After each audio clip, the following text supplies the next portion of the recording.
Hi. Hi. Today we are reviewing this movie based on the book by Agatha Christie, Death on the River Nile.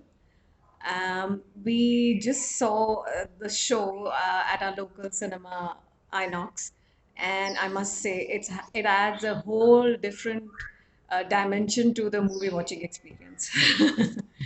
Even though you still have the noisy people who have to be shushed because they're talking too loudly on their phone, even during key scenes. But yeah, it's a different dimension for sure. Uh, and normally, I'm not a big fan of Agatha Christie's because the killer in the end usually turns out to be like the secret third cousin twice removed or the evil stepchild hidden for years, etc., etc. But in this Yeah. case, ooh, I agree. So the movie is when Hercule Poirot is drawn into this young, dynamic couple's honeymoon on a boat on the River Nile, and the woman is a young heiress, and then what happens? Death, obviously. And Hercule Poirot investigates.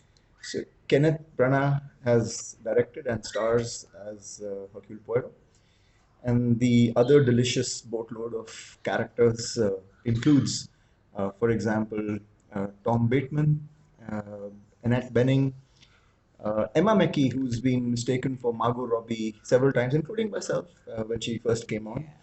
Russell Brand in a very un-Russell Brand comic, uh, uncomic, let's say, serious kind of a role. Rose Leslie, who's the heiress, by the way, Gal Gadot's assistant. Rose Leslie, you remember has Ygritte from Game of Thrones, and then Jennifer Saunders and Dawn French as a wealthy lady with her kind of traveling companion. Uh, and Sophie Okenedu uh, is a lovely blues singer, and she's traveling with her niece as her assistant, played by Letitia Wright, who you remember as Black The Panther's sister. sister. And then we have Gal Gadot's young, I mean, not young, but Gal Gadot's Husband? newly married husband, Yeah. Armie Hammer, Oh, we have. whom you will remember obviously from movies like Social Network, Mirror Mirror, and Man from Uncle. We also have our very own Ali Fazal as Gal Gadot's manager. I hope I'm not missing anyone else. But yeah, that pretty much rounds up the list of people on the boat, and chaos ensues, murder happens. Right. Lovely movie. I mean, it was tight, and the treatment of the characters, uh, what they are about, was very beautifully sort of put out there. Treatment was excellent. Tight, like I said before, I guess. Um, a great experience. I thought the photography was particularly good. I loved some of the angles that they came up with. It is Yes. always a pleasure in a way, even though you can see that it's a lot of CGI. But hey, Egypt looks gorgeous with CGI or without. The experience of Karnak and the temple and the Abu symbol and all of that kind of comes in. Uh, and it was fun watching Hercule Poirot or Kenneth Branagh kind of fumble through the investigation. It kind of brought out, I thought, a more human side, Human side. including there's a bit early on which kind of describes how and he became who he is, etc., etc. And some very interesting, as Ritu pointed out, character development as you see them kind of go through the hoops.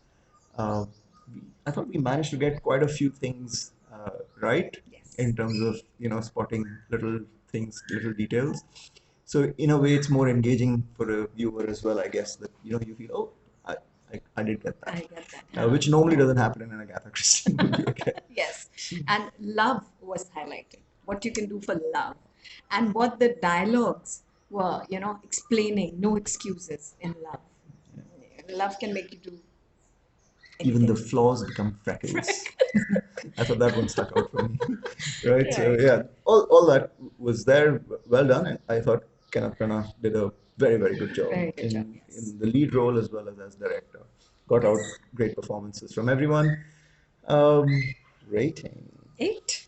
Ah, okay, we are going to agree on this one too. Eight from me as well. Quite enjoyed the experience, and yes, the cinema being in the cinema did add to probably the rating. We're being a little generous, maybe, but do tell us what you think. Okay, thanks.